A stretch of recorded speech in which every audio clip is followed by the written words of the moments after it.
What happens when the galaxy's most feared predator becomes the victim? For centuries, the Kryllian war beasts terrorized entire star systems. These massive, intelligent creatures were bred by an ancient alien empire to be the ultimate weapons of conquest. Their roar could shatter mountains, their claws could slice through starship hulls, and their loyalty was absolute until the day their masters abandoned them to die. But there's something the galaxy doesn't know about humans. We don't see monsters where others see death. We see souls that need saving. When Captain Sarah Chan and her rescue crew receive a distress signal from a dying world, they expect to find survivors of a recent battle. Instead, they discover something that will challenge everything the galaxy believes about mercy, courage, and what it truly means to be human. This is the story of Kekstar, the last of his kind, and the humans who refused to let him face death alone. It's a tale that will redefine what it means to be a predator, a protector, and, ultimately, a friend. Prepare yourself for an adventure that proves sometimes the most dangerous creatures in the universe just need someone to show them kindness. The distress beacon cut through the void of space like a knife through silk, its automated message repeating endlessly in 17 different galactic languages. Captain Sarah Chan stood on the bridge of the rescue vessel Mercy's Hand, her weathered hands gripping the command rail as she studied the data streams flowing across her screens. Signals coming from Vulcan 7, reported Lieutenant Marcus Webb, the ship's communications officer.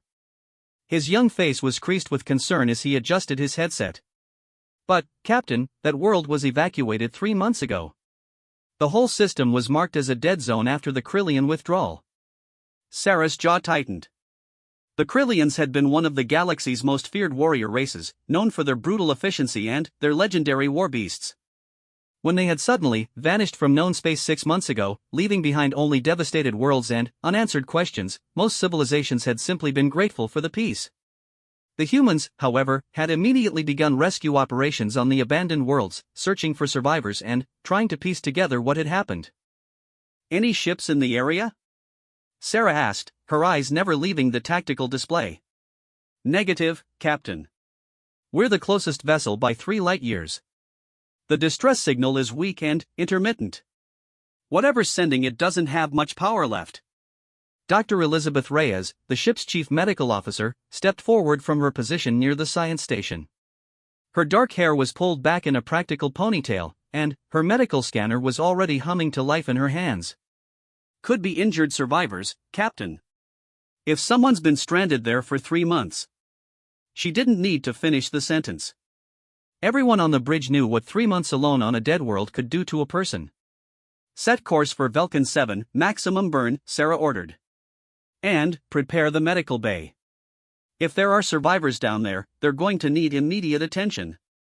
The Mercy's Hand was one of 12 rescue vessels operated by the Terran Humanitarian Fleet, a civilian organization that had grown out of humanity's natural instinct to help those in need. While other species focused on rebuilding their own worlds after the Kryllian conflicts, humans had dedicated entire fleets to searching for survivors and providing aid wherever it was needed. It wasn't profitable, it wasn't politically advantageous, and it certainly wasn't safe. But it was, as Sarah often told her crew, the right thing to do.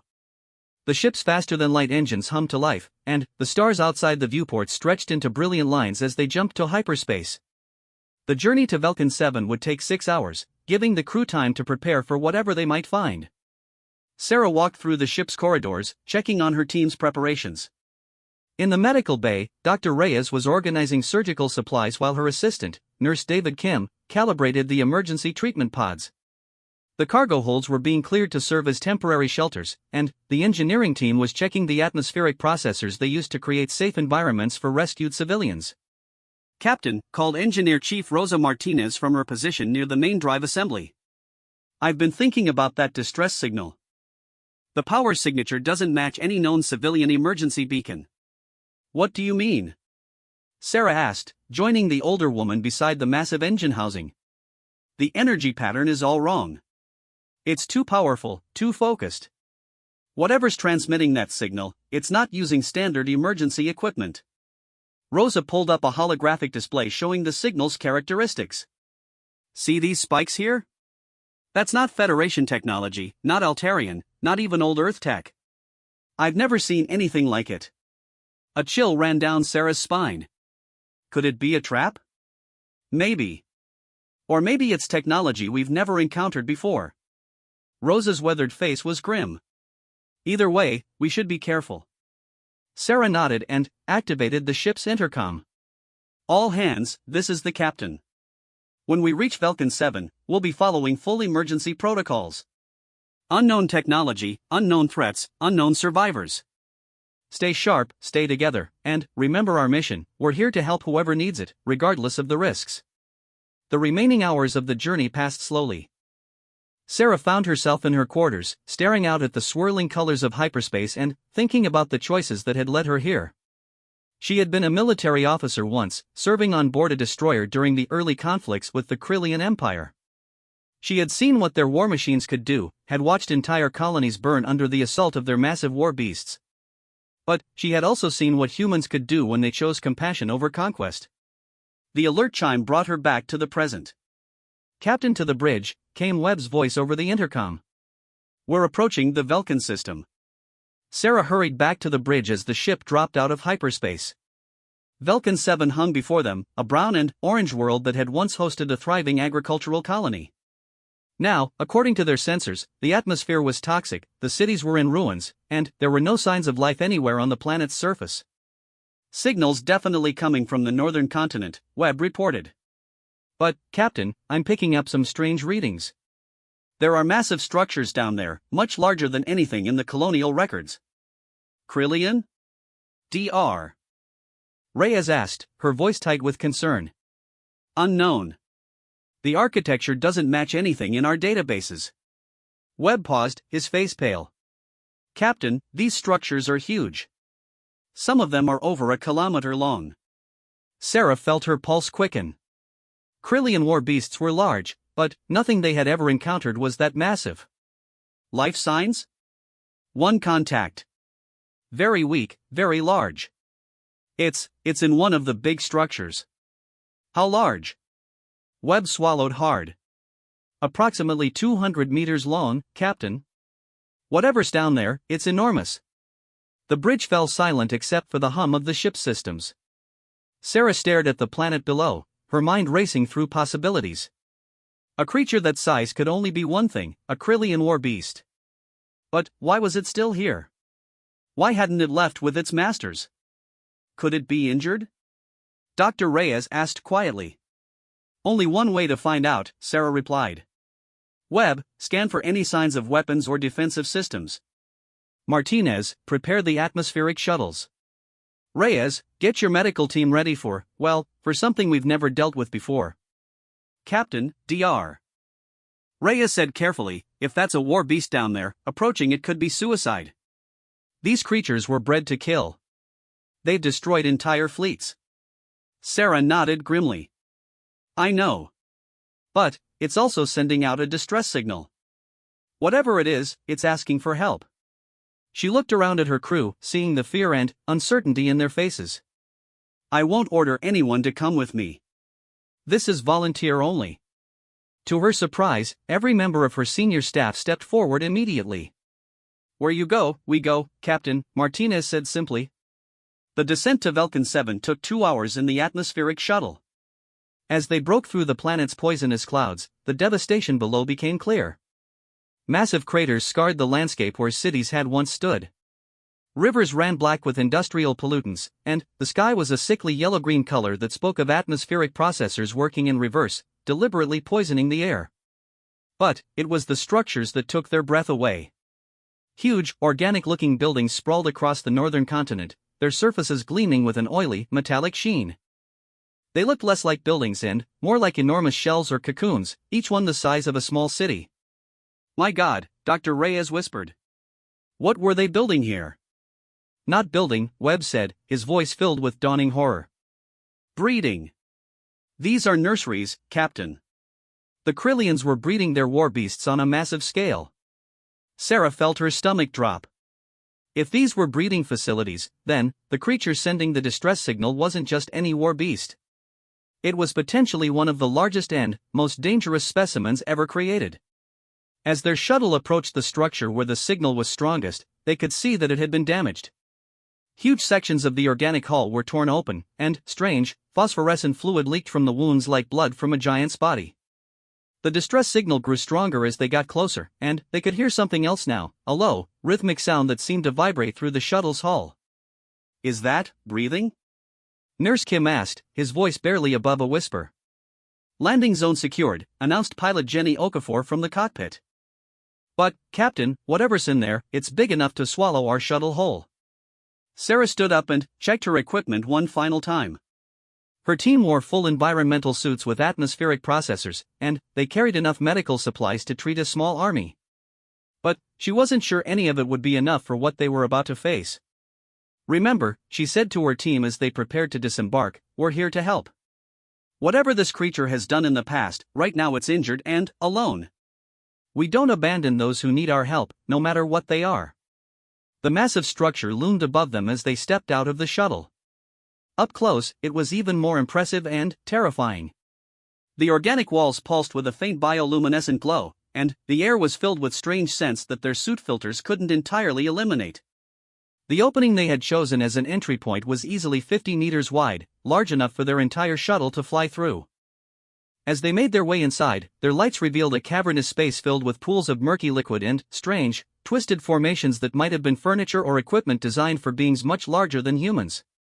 The distress signal was coming from somewhere deep within the structure, and they could hear that rhythmic breathing sound getting louder with each step. "Bio readings are off the charts," Dr. Reyes reported, scanning with her medical equipment. "Whatever's in here, it's definitely alive, but the physiology is unlike anything I've ever seen." They followed a series of naturally formed corridors deeper into the structure, their footsteps echoing in the vast spaces around them. Strange symbols were carved into the walls, and they passed chambers filled with equipment that hummed with alien power. This wasn't just a breeding facility, Sarah realized. It was a home. The corridor opened into a massive chamber, easily the size of a football stadium. And there, in the center of the room, lay the source of the distress signal. The war beast was magnificent and terrible at the same time. Its body was serpentine, covered in scales that shifted from deep purple to metallic gold depending on the angle of the light. 6 powerful legs ended in claws that could have torn through starship armor, and its head was the size of a small building, with intelligent yellow eyes that tracked their movement as they entered. But what struck Sarah most was not the creature's size or its obvious power. It was the fact that it was clearly dying. Massive wounds covered its body, some of them sealed with what looked like crude bandages made from strips of the organic building material. Its breathing was labored, and a steady stream of phosphorescent fluid leaked from a gash along its side. The creature had been trying to treat its own injuries, but it was losing the battle. "My God," Dr. Reyes whispered. "It's been here alone for months, trying to heal itself." The war beast's great head turned toward them, and for a moment Sarah was sure they were about to die. These creatures had been responsible for the deaths of millions during the Krillian Wars. But, instead of attacking, the beast made a sound unlike anything Sarah had ever heard. It was low and mournful, filled with pain and loneliness that transcended species. It was asking for help. Dr. Reyes stepped forward slowly, her medical scanner in her hands. "I need to examine it," she said quietly. "But, Captain, I have no idea how to treat something this large." "Our medical supplies."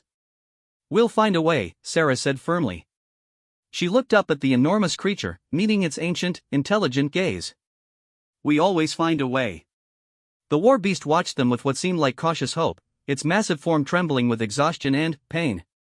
Whatever had happened here, whatever had caused the Krillians to abandon their greatest weapons, this creature had been left behind to face death alone. But now, for the first time in months, it wasn't alone anymore. Sarah activated her communicator to contact the ship.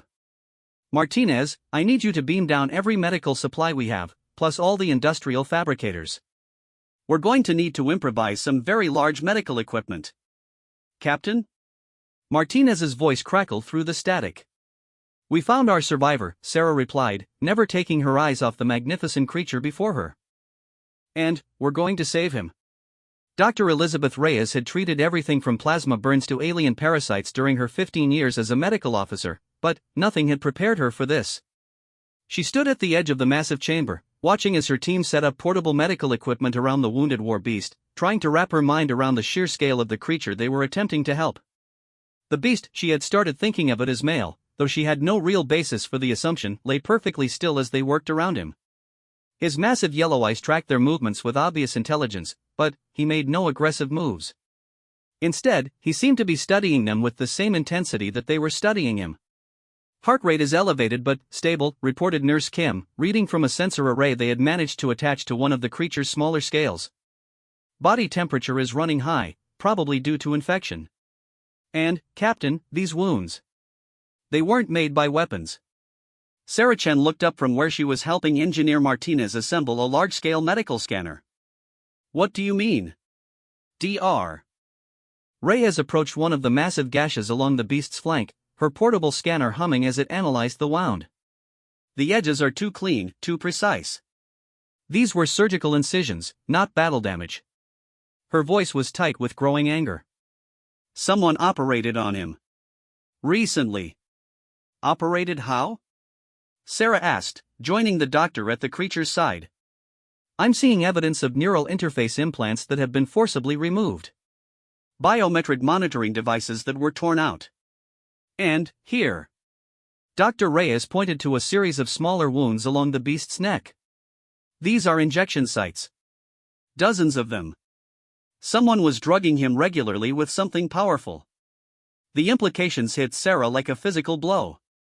They were experimenting on him. More than that.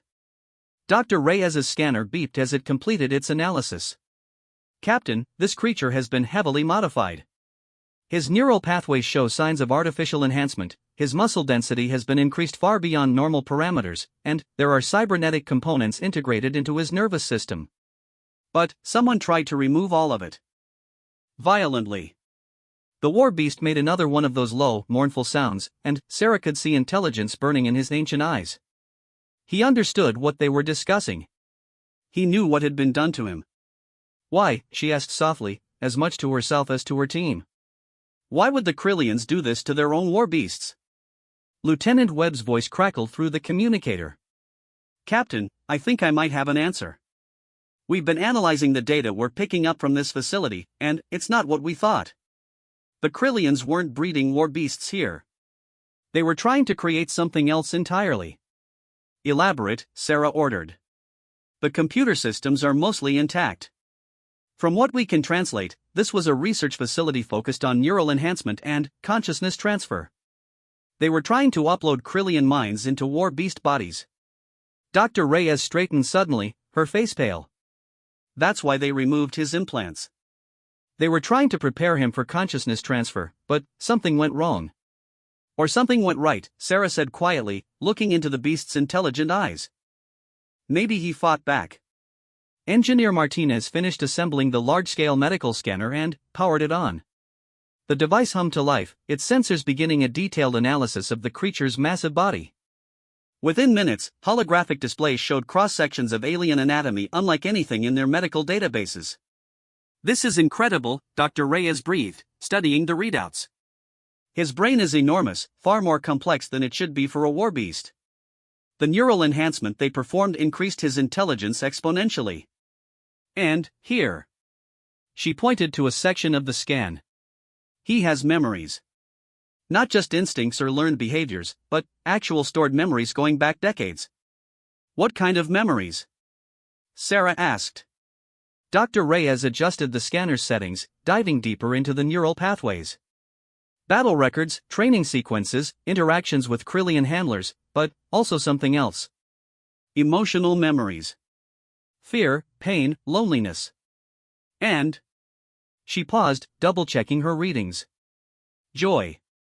He has memories of joy, Captain. This isn't just a weapon. This is a sentient being. The war beast shifted slightly, causing the entire chamber to vibrate. For a moment, the humans tensed, ready to run if necessary. But, the creature simply extended one of his massive claws toward Dr. Reyes, stopping just short of touching her. The gesture was unmistakably gentle, almost curious. He's trying to communicate, Dr. Reyes said softly. She reached out slowly and placed her gloved hand on the tip of the enormous claw. Hello. We're here to help. The beast's eyes widened slightly, and he made a different sound, softer, almost questioning. Then, something extraordinary happened. The chamber filled with a low, harmonic vibration that seemed to come from the creature's throat. It wasn't quite music, but it wasn't just noise either. It was communication. My God, Webb's voice came through the communicator. Captain, we're picking up organized sound patterns from your location. Complex patterns. He's trying to talk to you. Dr. Reyes pulled out a universal translator device and began adjusting its settings.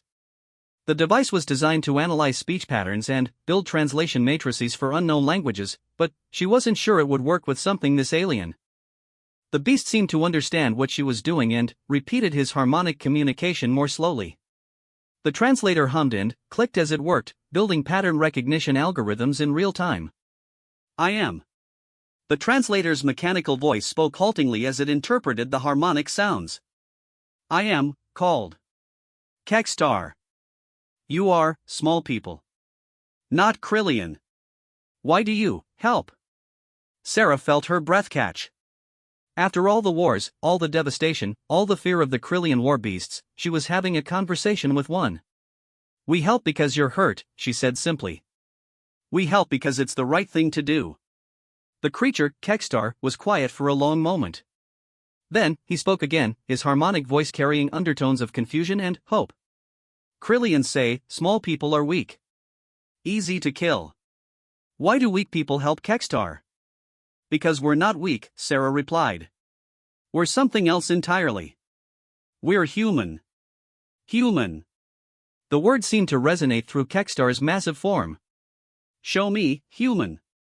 Dr. Reyes looked at her scanner readings again, focusing on the infection markers in Kekstar's bloodstream. Captain, I can treat his wounds, but it's going to require some creative solutions. His biology is unlike anything I've ever worked with. What do you need? Time, for one thing. These infections have been building for months. I need to synthesize antibiotics that will work with his alien physiology, and that's going to take hours of analysis. Plus, some of these wounds need surgical treatment, which means I need to figure out how to perform surgery on something the size of a building. Martinez looked up from where she was setting up additional equipment. I can modify our industrial fabricators to create larger surgical tools. But, Doctor, are you sure about this? We're talking about major surgery on a creature that could kill us all without thinking about it. He won't hurt us, Dr. Reyes said with surprising confidence. Look at him. Really look at him. Sarah followed the doctor's gaze and saw what she meant. Despite his enormous size and obvious power, Kekstar was being incredibly careful around them. He moved slowly and deliberately, keeping his claws and tail well away from the humans working near his body. When he needed to shift position to ease his pain, he gave them plenty of warning with soft harmonic sounds. He's protecting us, Sarah realized. Even injured and alone, he's making sure he doesn't accidentally hurt us. Kekstar learned, the massive creature said through the translator. Small people are fragile. Must be careful. Krillians never careful. Krillians hurt Kekstar, hurt others. Kekstar does not want to hurt. Dr. Reyes began setting up her biochemical analyzer, preparing to synthesize medications for Kekstar's alien physiology.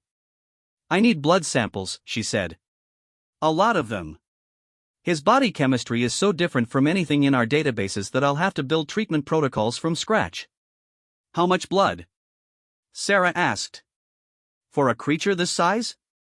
Probably what would be a fatal amount for a human, but just a few drops for him. Kekstar seemed to understand their conversation, even through the translation delay. One of his smaller claws extended toward Dr. Reyes, and he spoke in his harmonic language. Kekstar gives what human needs. Take blood. Take what you need to help Kekstar live. The trust implicit in that statement struck Sarah powerfully. Here was a creature that had been tortured and abandoned by his creators, but he was still willing to trust strangers who had shown him kindness. It spoke to something fundamental about the nature of intelligence and compassion that transcended species boundaries. Dr. Reyes carefully extracted several vials of phosphorescent blue blood from Kekstar's extended claw. The creature didn't flinch, even though the needle must have felt like a pinprick to him. As she began running the blood through her analyzer, the results that came back were unlike anything she had ever seen. This is fascinating, she said, studying the molecular structure of Kekstar's blood. His cellular regeneration rate should be incredible. He should be healing from these wounds naturally. But something is preventing the process. She ran additional scans, diving deeper into the biochemical analysis. There. He's been poisoned. Something in his system is actively preventing his natural healing abilities from functioning. Poisoned how? Sarah asked. The Krillians dosed him with some kind of synthetic compound. It's breaking down now, which is why he's not dead, but there's still enough in his system to prevent proper healing. If I can synthesize a neutralizing agent. How long? Martinez asked. Give me 6 hours for the first batch of treatments. Maybe another 12 for the neutralizing compound. Dr. Reyes looked up at the massive creature watching them work. Kexstar, we can help you, but it's going to take time. Can you hold on? The war beast's response came not through the translator, but through an action that spoke louder than words. He carefully lowered his massive head to the ground near where Dr. Reyes was working and closed his eyes in a gesture of complete trust. Despite being surrounded by members of a species he had been taught to see as enemies, despite being vulnerable and injured, he was placing his life in their hands. Well, Sarah said softly, I guess we'd better not let him down. Over the next several hours, the medical bay of the Mercy's Hand became a hive of activity as Dr. Reyes and her team worked to develop treatments for an alien physiology. Meanwhile, in the chamber, Sarah and Martinez continued setting up equipment and learning to communicate with Kexstar. The war beast proved to be remarkably intelligent and surprisingly philosophical. Through the universal translator, he shared stories of his existence in the Krillian Empire, stories that painted a picture of a society built on cruelty and domination. The war beasts weren't just weapons, they were slaves, bred and modified to serve their masters without question. Kexstar was small once, he told them as they worked. Born in pools like others. Krillians took Kexstar when still growing. Put machines in Kexstar's mind. Made Kexstar think like Krillian, but still in beast body. That must have been confusing, Sarah said gently. Confusing, yes. Kexstar had two minds. Beast mind wanted to hunt, to fly, to be free. Krillian mind wanted to follow orders, to kill, to serve. Always fighting inside Kexstar's head. What happened to change that? Kexstar was quiet for a long moment, his massive eyes staring at something only he could see. Kexstar met human ship. Small ship, carrying families from burning world. Krillians ordered Kexstar to destroy ship. But humans tried to save Krillian ship too. Sarah felt her breath catch. What? Human ship found Krillian transport damaged by space storm. Humans tried to help, even though Krillians and humans at war. Kexstar watched humans risk lives to save enemies. Made no sense to Krillian mind. But beast mind understood. Pack protects all, not just pack. What did you do? Kexstar did not destroy human ship. Let humans save both ships. Krillians were angry. Very angry. Brought Kexstar to this place, said they would fix Kexstar's broken thinking. But Kexstar's thinking not broken. Kexstar's thinking became more. Dr. Reyes's voice crackled through the communicator. Captain, I've got the first round of treatments ready. And I think I know what happened to Kexstar.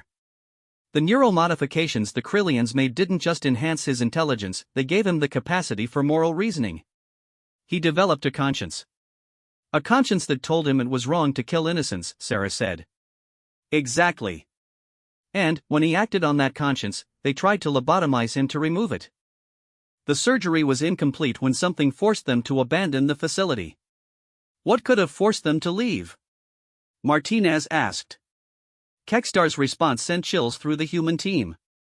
Other war beasts heard what happened to Kexstar. Some had been thinking different thoughts too. Krillians called it plague of wrong thinking. War beasts began to refuse orders. Some turned against handlers. Krillians decided to leave all war beasts behind, start over with new weapons. The full horror of the situation hit Sarah like a physical blow. The Krillians hadn't just abandoned their war beasts, they had abandoned them after giving them the intelligence to understand they were being abandoned. Creatures that had served faithfully for generations had been left to die alone on poisoned worlds, their only crime being the development of conscience and free will. How many others? Sarah asked quietly. Kexstar does not know. Many facilities like this one.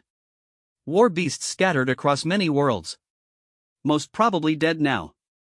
His massive head turned toward Sarah. Kextar thought would die too. Alone. In pain. But humans came. Why humans always help?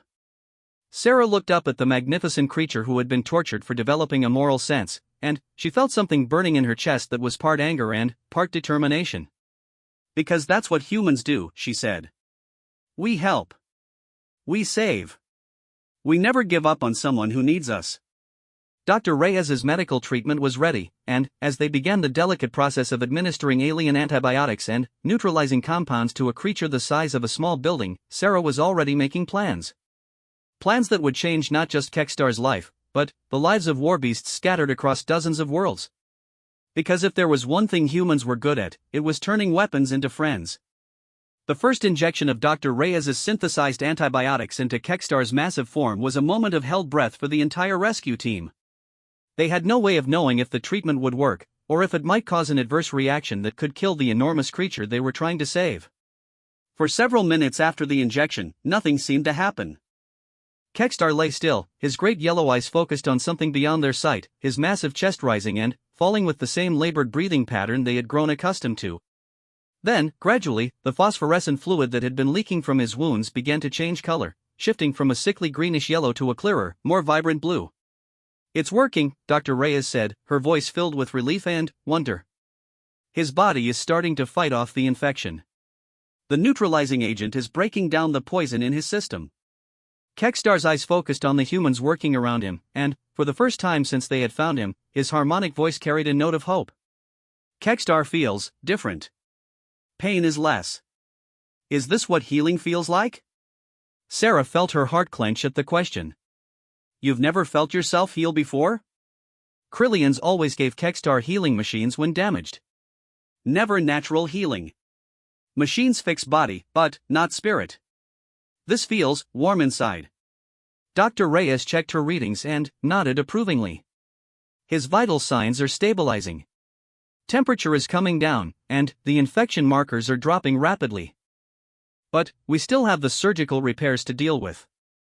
Some of these wounds are too large to heal properly without intervention. How long do we have?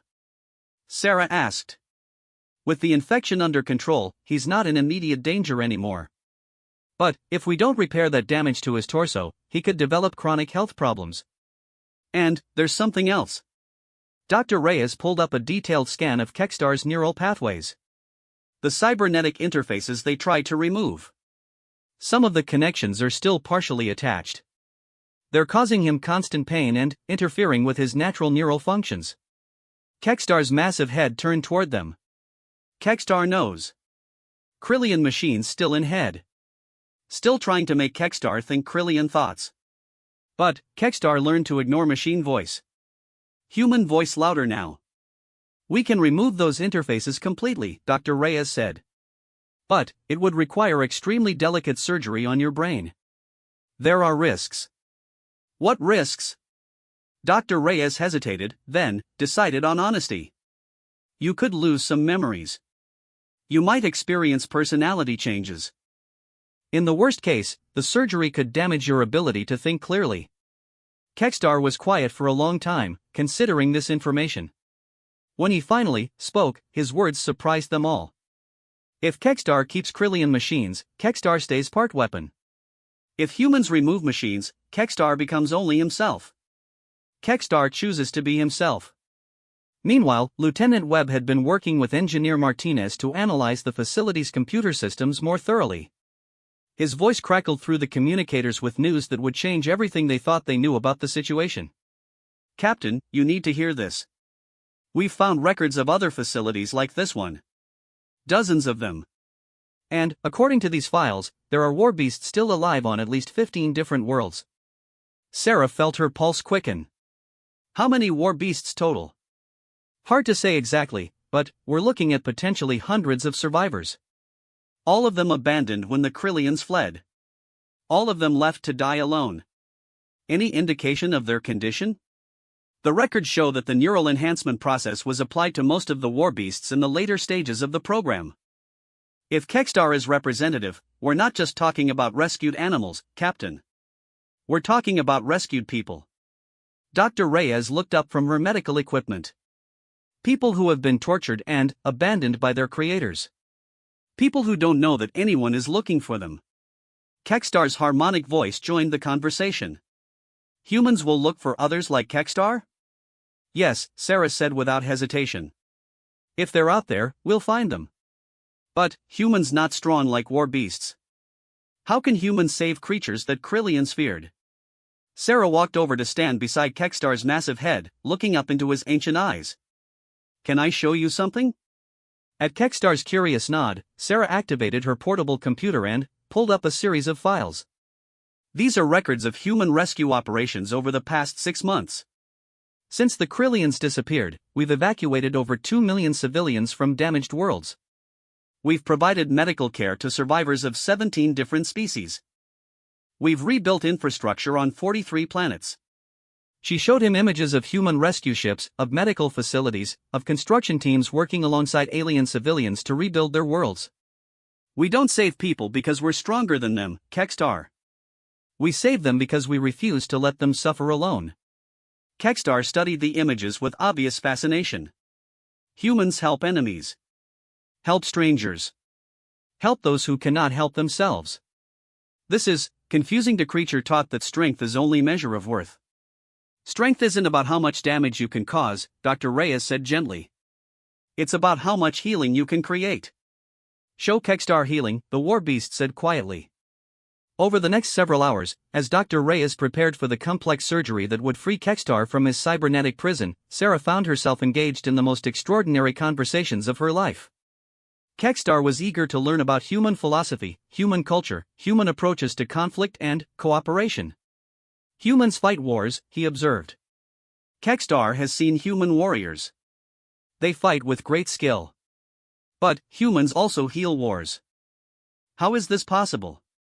Sarah thought about how to explain the duality of human nature to a creature who had been bred for only one purpose.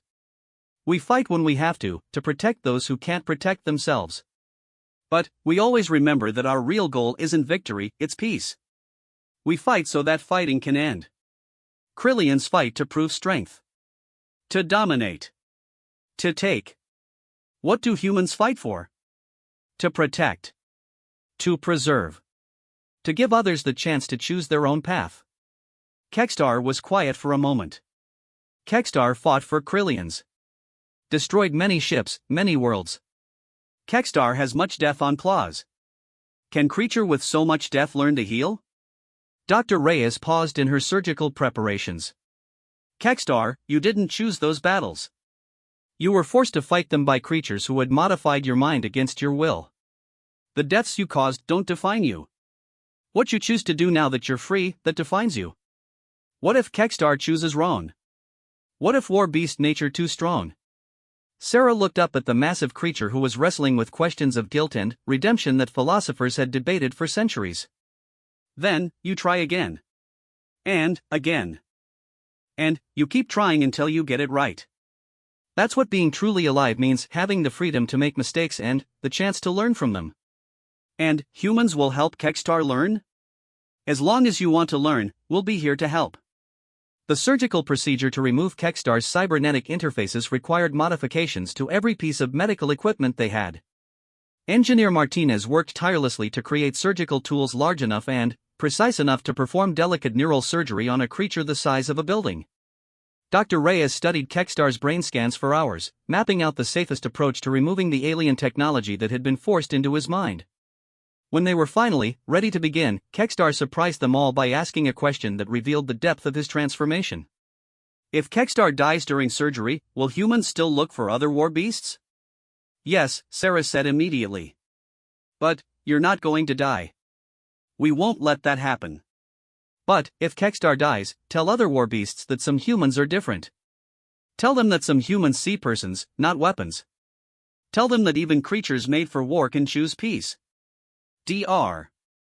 Reyes felt tears in her eyes as she prepared the anesthesia system they had rigged for Kekstar's alien physiology. You can tell them yourself when we find them. The surgery took 18 hours. Dr. Reyes worked with steady hands and absolute concentration, carefully mapping the cybernetic interfaces that had been implanted in Kekstar's brain decades earlier. Some of the technology had integrated so thoroughly with his neural tissue that removal was impossible without causing permanent damage. But the primary control systems, the devices that had allowed the Krillians to override his will and force obedience, those could be safely extracted. Throughout the operation, Kextar remained conscious but sedated, his massive form still except for the steady rise and fall of his breathing. He had insisted on staying awake, wanting to be aware of the moment when the last of his cybernetic prison was removed from his mind. Almost there, Dr. Reyes said as she carefully extracted the final control module from deep within Kextar's brain tissue. Just one more connection to sever and, there. The change was immediate and profound. Kextar's entire body shuddered, and his eyes opened wide with an expression of wonder and relief. When he spoke, his harmonic voice carried undertones they had never heard before, pure, uncomplicated joy. Kextar is free. The machine voices are gone. Only Kextar's voice in Kextar's head. He paused, seeming to listen to something only he could hear. Is this what silence sounds like? Beautiful silence instead of machine commands? Dr. Reyes was monitoring his brain activity on her scanners, watching as neural pathways that had been suppressed for decades began to activate for the first time. How do you feel? Kextar feels everything. Emotions without machine filter. Thoughts without machine guidance. Kextar is truly alive for first time since childhood. His great head turned towards Sarah. Human Captain Sarah, Kextar owes life debt. How can War Beast repay such gift? Sarah walked over to stand beside him, placing her hand on one of his smaller scales in a gesture of friendship. By helping us find the others. By choosing to use your freedom to heal instead of harm. By showing the galaxy that intelligence and conscience can overcome any programming. Kextar will do this. But Kextar is still War Beast. Still large, still frightening to many species. How will others trust creature like Kextar? The same way we learn to trust you, Dr. Reyes said. By seeing your actions, not your appearance. By listening to your words, not your reputation. As Kextar recovered from his surgery, the human team received more intelligence from their ongoing analysis of the facility's databases. The scope of the Krillian War Beast program was staggering, hundreds of creatures enhanced with intelligence and conscience, then abandoned when they began to develop moral objections to their role as weapons. But they also found something else. Communication logs between the various facilities. Even after the Krillians had fled, some of the war beasts had been trying to contact each other, sharing information about their locations and conditions. They've been trying to organize a rescue network, Webb reported. But, without ships or technology, they've been limited to electromagnetic communications across interstellar distances. Most of them probably think they're the only survivors. Not anymore, Sarah said firmly. She looked at Kextar, who was listening to every word with obvious interest. Are you ready to help us change the galaxy's understanding of what it means to be a war beast? Kextar's response echoed through the chamber like a promise and a declaration of war against everything he had once represented. Kextar is ready to show galaxy that creatures made for death can choose life. That weapons can become healers. That even war beasts can learn to love. Dr. Reyes smiled as she packed up her medical equipment. Then, let's go save some more people who happen to be war beasts. 3 days after Kextar's successful surgery, the Mercy's hand had been transformed into something unprecedented in galactic history, a starship designed to carry and support a war beast crew member. Engineer Martinez had worked around the clock to modify the cargo bay into living quarters suitable for someone of Kextar's massive size, while Dr. Reyes had established a mobile medical facility capable of treating alien physiology on an interstellar scale. But, the most remarkable change wasn't in the ship's hardware, it was in its mission. What had begun as a simple rescue operation had evolved into something much larger, a systematic effort to locate and save every abandoned war beast in known space. The first priority target is Zirian 4, Lieutenant Webb reported from his station on the bridge, where Kextar now participated in their planning sessions via a specially modified communication system. Long-range sensors are picking up the remains of a facility similar to the one we found on Velkin 7. And, Kextar was right, we're detecting a faint distress signal. Kextar's harmonic voice filled the bridge through the ship's speakers. Zirian 4 was breeding facility for flying war beasts. Aerial fighters, smaller than Kextar but faster.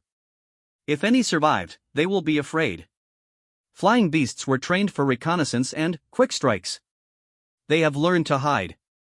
Captain Sarachan studied the tactical display, noting the planet's hostile environment and the debris field that surrounded it. How do we approach creatures that have been trained to see everything as a potential threat? Carefully, Kekstar replied. And, with Kekstar speaking first. War beasts will recognize Kekstar's harmonic patterns. Will know Kekstar is not enemy.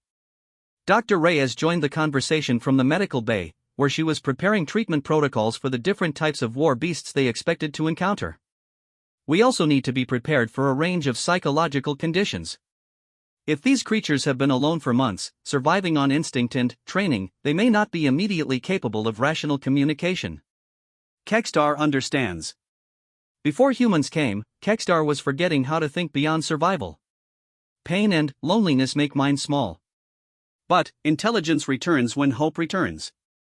The journey to Zirion 4 took 2 days, during which the crew worked to perfect their rescue protocols. They had learned from their experience with Kekstar that each war beast would require individualized treatment, both medical and psychological. The cybernetic modifications performed by the Krillians had been customized for different types of warfare, which meant that each rescue would present unique challenges. I've been thinking about the long-term implications of what we're doing, Dr. Reyes said during one of their planning sessions. We're not just rescuing individuals, we're potentially creating an entirely new society.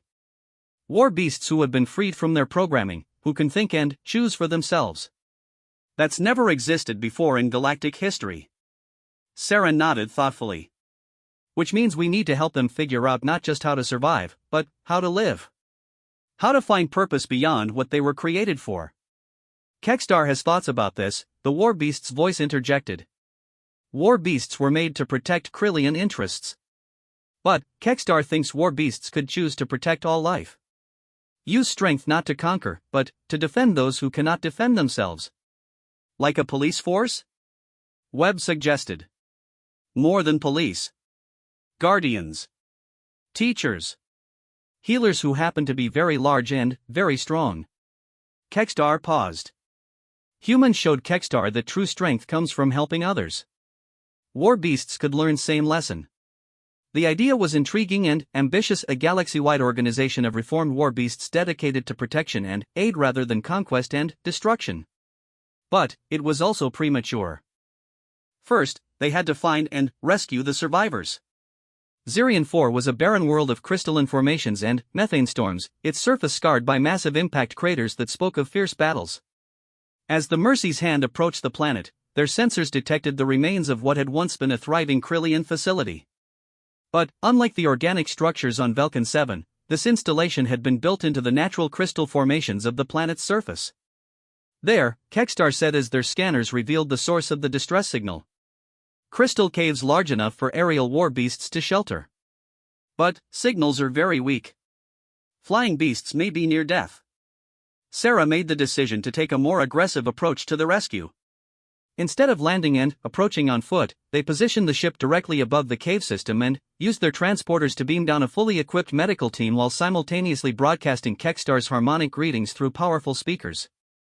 The response was immediate and terrifying. 3 shapes burst from the crystal caves with speeds that made their sensors struggle to track them.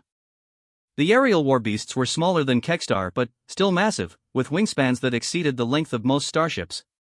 They moved through the toxic atmosphere of Zirion 4 like deadly dancers, circling the human ship with predatory grace. They're trying to decide if we're a threat, Kekstar observed. Flying beasts think differently than ground beasts.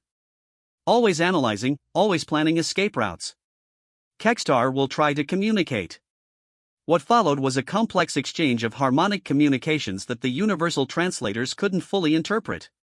The aerial warbeasts responded to Kekstar's calls with their own vocalizations, but the patterns were different, more rapid, more intricate, like a musical conversation conducted at superhuman speeds. They are called Zephyr class, Kekstar translated for the humans. Names are Velkis, Mordan, and Sinara. They are confused. They recognize Kekstar but do not understand why Kekstar travels with humans. They have been hiding from human ships for many cycles. Tell them we're here to help, Sarah said. Kekstar is trying. But aerial warbeasts were trained to distrust everything except other warbeasts. They think this might be Krillian trick using Kekstar as bait. Dr. Reyes activated the ship's medical sensors and began scanning the three aerial creatures as they continued their high-speed circles around the ship. What she found made her gasp. "Captain, they're dying. All three of them. Massive systemic infections, severe malnutrition, and their cybernetic systems are malfunctioning. If we don't get them medical treatment soon, they won't survive another week." The revelation changed everything. Sarah made a decision that was either brilliant or insane, and activated the ship's external speakers so she could address the aerial war beasts directly. Velkis, Mordan, Sinara, she called, using their names as Kextar had provided them. "I am Captain Sarah Chen of the human rescue vessel Mercy's Hand. Kextar has told us about your courage and your intelligence. We know you have been abandoned by the Krillians. We know you have been suffering alone. We are here to offer you the same gift we gave Kextar: freedom from your cybernetic programming and healing for your injuries." The aerial war beast's flight patterns changed, becoming less aggressive and more curious. Kextar continued his harmonic communications, apparently translating Sarah's words and adding his own endorsements. "They want proof," Kextar reported. "They want to see that Kextar is truly free, truly healed." Aerial beasts are very visual learners.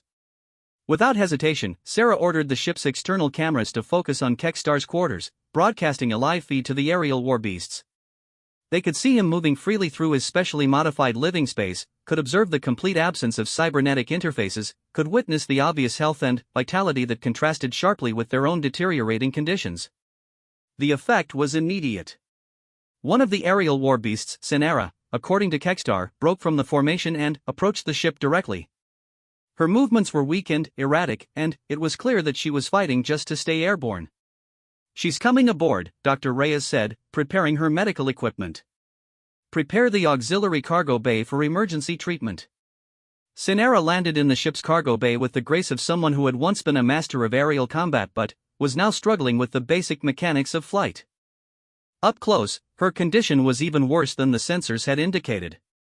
Her iridescent scales were dull and cracked, her breathing was labored, and several of her cybernetic interfaces were sparking and malfunctioning. But her eyes burned with the same intelligence that they had seen in Kextar.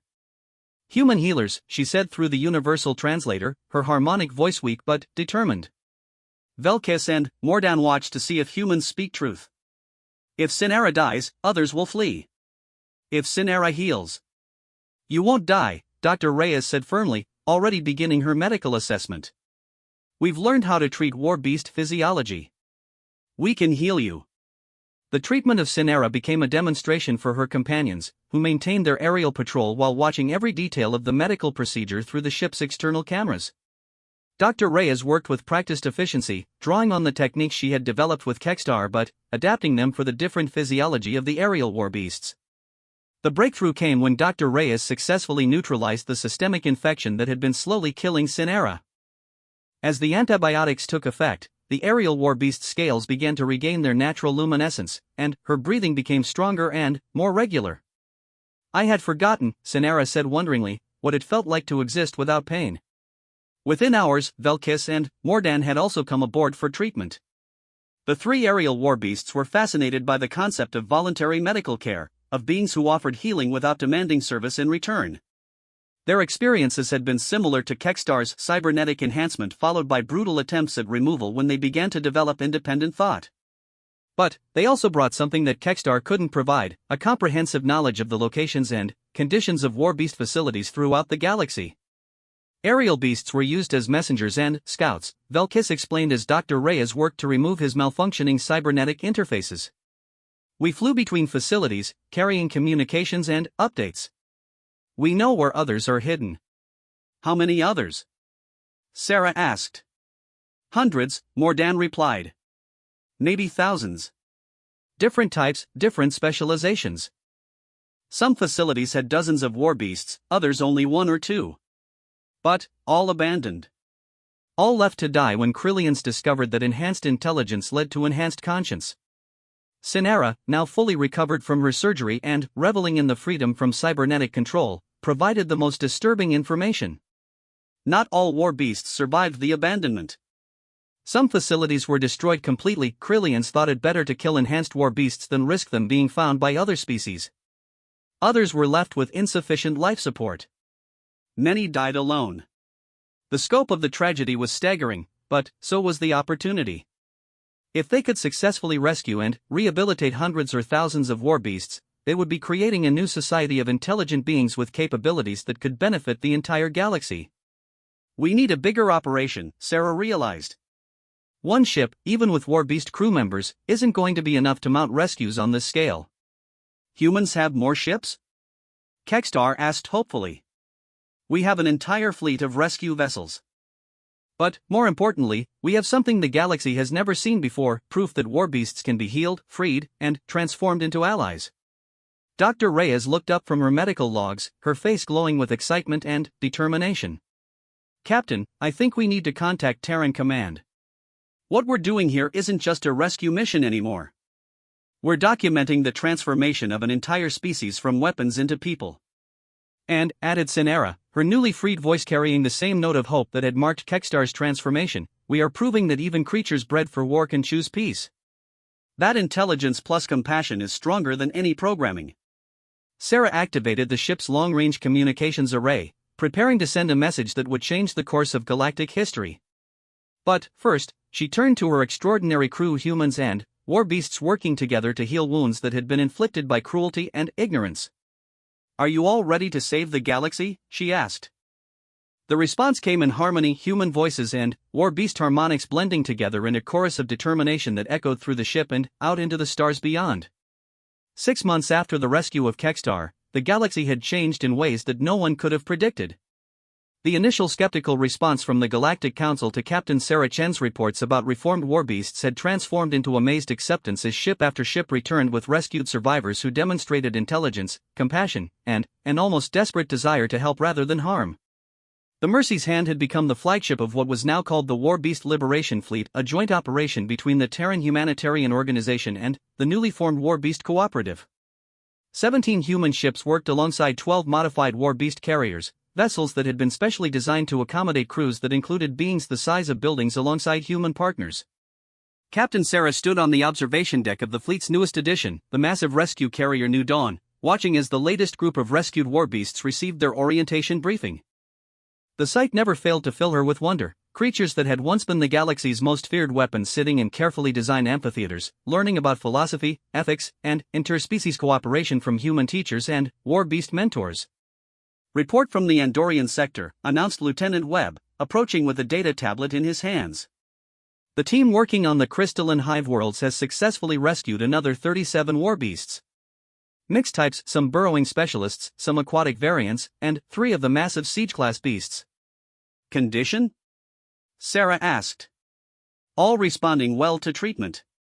Dr. Reyes's standardized protocols are working across all the physiological variants we've encountered. But, Captain, the siege-class beasts are asking specifically to speak with you. Sarah wasn't surprised. The siege-class war beasts were the largest and most powerful of all the Krillian creatures, bred specifically for destroying fortified positions and enemy capital ships.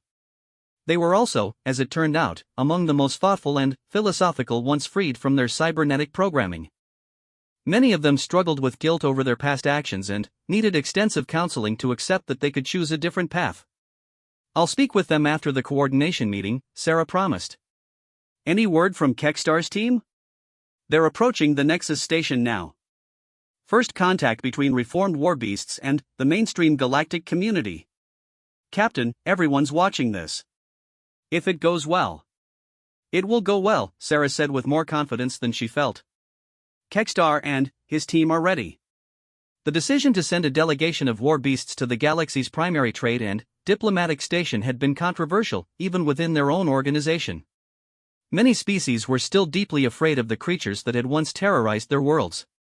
But, Kekstar had argued convincingly that hiding would only perpetuate fear and misunderstanding. Warbeasts must show galaxy new truth, he had said during the planning sessions. Must prove that change is possible. Cannot heal old wounds by staying hidden. The delegation consisted of Kekstar, the 3 aerial specialists Velkis, Mordan, and Sinara, and 2 of the more recently rescued warbeasts, Dexoth, an aquatic specialist who had spent months alone on a flooded world, and Greystone, a siege-class beast whose massive size was matched only by his gentle wisdom.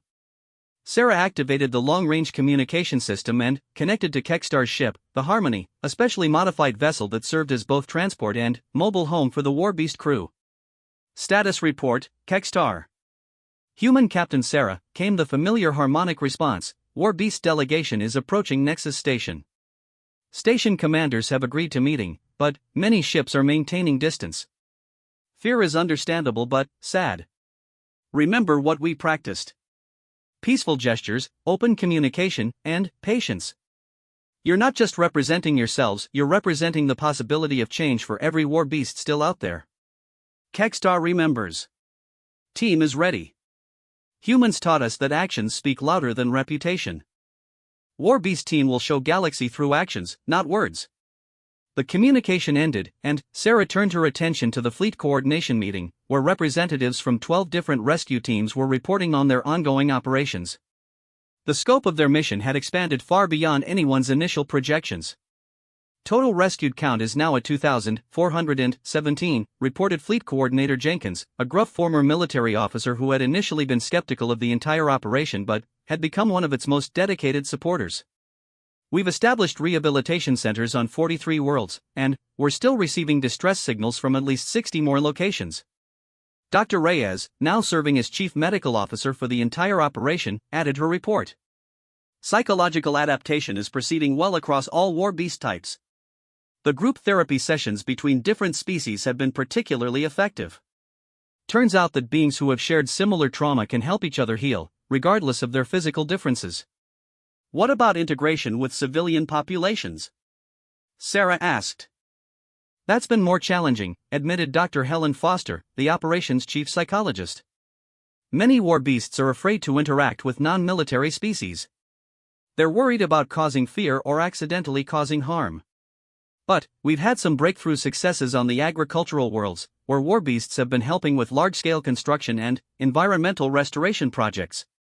The most remarkable success story had been on Verdania Prime, where a group of rescued warbeasts had volunteered to help repair environmental damage caused by the Krillian occupation. The massive creatures had proven to be incredibly effective at landscape restoration, able to move mountains of earth and stone with precision that no mechanical equipment could match. More importantly, their obvious dedication to healing rather than harming had begun to change local attitudes. The Verdanian governor has officially requested a permanent warbeast construction team, Jenkins reported with obvious satisfaction. Says they can accomplish in days what would take conventional cruise months. Sarah smiled at the news, but her attention was drawn back to the communication console as an urgent signal came through from Nexus Station. The voice that answered was tense with barely controlled panic. This is Station Commander Torax to the Warbeast Liberation Fleet. Your delegation has arrived. I need to speak with Captain Chen immediately. This is Captain Chen. Is there a problem, Commander? A problem?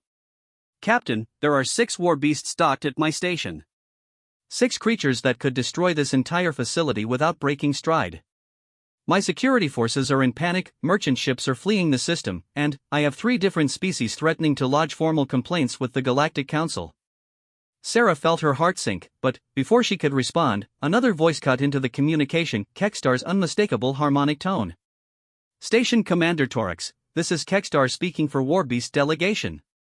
Warbeasts understand fear. Warbeasts once caused much fear. But warbeasts are here to prove that fear can become friendship. May Warbeast delegation demonstrate? There was a long pause on the communication channel. When Commander Torax spoke again, his voice was filled with curiosity rather than fear. Demonstrate how? Station has damaged section from recent asteroid impact, yes? Warbeast saw damage on approach. Warbeast team requests permission to repair damage. No payment, no conditions. Gift to show that warbeasts choose to build, not destroy. Another pause, longer this time. Sarah could imagine the station commander weighing the potential risks against the possible benefits. Finally, his voice came back over the channel. The damaged section is non-critical infrastructure. If your team can repair it without causing additional damage, Warbeast team will repair with great care. Humans taught warbeasts that healing requires precision, patience, and love. Warbeasts will show station these lessons. Over the next several hours, Sarah and her staff monitored the situation at Nexus Station through real-time feeds from the Warbeast delegation. What they witnessed was a masterclass in interspecies diplomacy. The Warbeasts approached the repair work with methodical care, each team member using their specialized abilities to address different aspects of the damage. Greystone's massive strength allowed him to move structural components that would have required heavy machinery, while the aerial specialists provided precision work at heights that would have been dangerous for other species. Kextar coordinated the effort, his enhanced intelligence allowing him to solve complex engineering problems in real time. But it wasn't just the technical excellence of their work that impressed the station's residents and visitors. It was the obvious care and respect the Warbeasts showed for everything around them.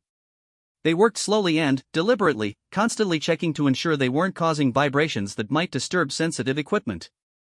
They communicated with station personnel through universal translators, asking permission before moving anything and accepting guidance on local safety protocols. Most remarkably, they worked without any expectation of reward or recognition. When station personnel offered to provide meals for the working Warbeasts, Kextar politely declined, explaining that they carried their own nutritional supplies and didn't want to strain the station's resources. The transformation in attitude was gradual but unmistakable. As news of the repair work spread throughout the station, more and more beings came to observe. Initial fear gave way to curiosity, then to grudging respect, and, finally, to something approaching admiration. The breakthrough moment came when a group of young beings from various species approached Sinara during a rest break. Instead of fleeing in terror, they asked questions about flying, about her experiences, about what it was like to be so large in a galaxy designed for smaller creatures. Sinara's response, broadcast throughout the station and relayed to the Liberation Fleet, would become one of the defining moments of the Warbeast rehabilitation program. "Flying is freedom," she said in her musical harmonic voice. But Warbeasts learned that true freedom comes not from being able to go anywhere, but from choosing where to go and why. Warbeasts chose to come here to build friendship bridges. Much better than flying to destroy. The successful mission to Nexus Station opened floodgates that had been closed by fear and misunderstanding. Within weeks, requests began pouring in from across the galaxy, not for military services, but for the unique capabilities that reformed Warbeasts could provide. Environmental restoration, large-scale construction, disaster relief, even scientific research in environments too dangerous for smaller species. But perhaps the most significant development came from an unexpected source, the Krillian Empire itself. Captain Webb announced during one of their regular briefings, "We're receiving a communication from a Krillian vessel. They're requesting permission to approach under a flag of truce." Sarah felt a chill run through her. The Krillians had been silent since their mysterious withdrawal, leaving behind only their abandoned Warbeasts and the devastation of their conquest.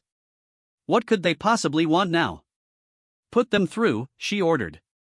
The holographic display activated, showing a figure that Sarah recognized from intelligence briefings, High Commander Zorgoth, one of the senior leaders of the Krillian military hierarchy. His appearance was as intimidating as always, tall, angular, with the distinctive blue-gray skin and fierce red eyes of his species. "Human Captain Chen," Zorgoth said, his voice carrying the harsh, clicking consonants of the Krillian language. "The Empire has been monitoring your activities regarding our abandoned war assets. If you're here to reclaim them," Sarah said coldly, "you're too late. These beings are free now. They've chosen their own paths." "We are not here to reclaim anything," Zorgoth replied, and, for the first time in their brief exchange, Sarah detected something other than arrogance in his tone. "We are here to offer assistance." "Assistance with what?" "With the remaining Warbeasts that you have not yet found. The Empire maintains records of all facilities, all locations, all surviving assets. We offer this information freely." Sarah was stunned. "Why would you help us?" Zorgoth was quiet for a long moment, and, when he spoke again, his voice carried an emotion that Sarah had never heard from a Krillian before: shame. "Because we were wrong, human captain. When we enhanced the Warbeasts with intelligence, we thought we were creating better weapons. We did not anticipate that intelligence would lead to conscience, that conscience would lead to defiance. When the Warbeasts began to refuse orders, began to protect instead of destroy, we saw it as a flaw to be corrected." He paused, gathering himself before continuing. "But your species has shown us something we did not expect. You have proven that our flawed Warbeasts were not broken, they were evolved. They became something better than what we made them. And, in doing so, they have taught us that intelligence without compassion is not intelligence at all, it is mere cleverness. The communication that followed would establish protocols for the most massive rescue operation in galactic history. Using Krillian records and human rescue capabilities, the Liberation Fleet expanded to encompass over 100 ships and thousands of personnel, both human and war-beast. But the true victory wasn't measured in numbers rescued or facilities cleared. It was measured in the transformation of understanding that rippled through galactic civilization. The galaxy had learned that even the most fearsome weapons could choose to become healers, that intelligence paired with compassion could overcome any programming, and that the courage to help those who had once been enemies was perhaps the greatest strength.